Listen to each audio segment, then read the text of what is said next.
Dear students, আসসালামু আলাইকুম। আজকের এই ভিডিওর আলোচনার বিষয় হ্যাড বেটার। হ্যাড বেটারের সাধারণ অর্থ হলো বরং।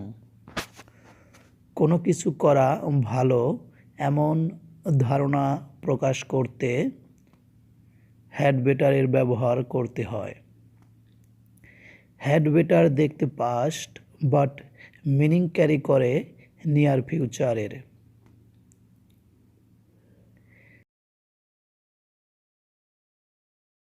Affirmative structure subject plus had better plus V1 plus extension.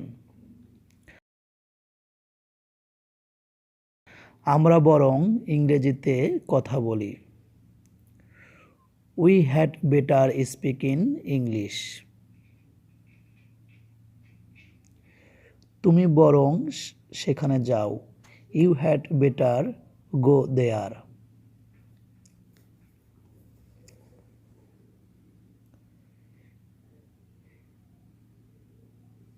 Negative সেন্টেন্সের ক্ষেত্রে হ্যাড বেটারের ব্যবহার।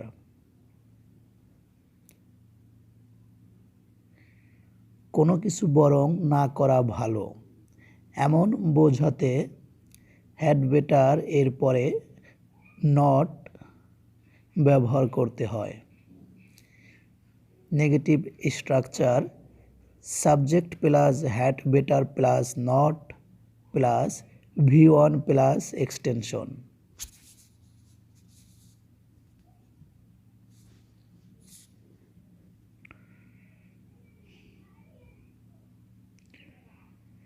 তুমি বরং আজ বাড়ি যেও না।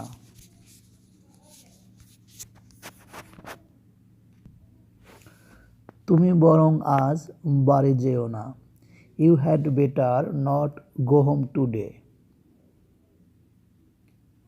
অর্থাৎ তোমার আজ বাড়ি না যাওয়াই ভালো।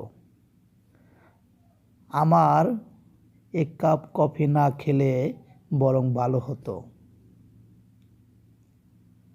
I had better not drink a cup of coffee. অর্থাৎ আমার এক কাপ কফি না খাওয়াই ভালো।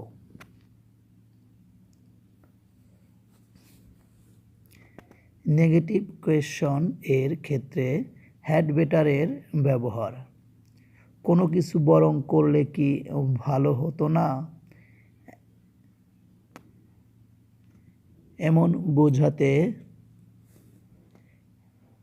Had not oblique had on plus subject plus better এর ব্যবহার করতে হয়। নেগেটিভ ইন্টারোগেটিভ এর structure had not oblique had on plus subject plus better plus V1 plus extension plus question mark. Example, তুমি আগামীকাল সিলেট গেলে কি ভালো হতো না? Had on you better go to Sylhet tomorrow. তুমি বরং আজ আমার সাথে থেকে গেলে কি ভালো হতো না? Had on you better stay with me today.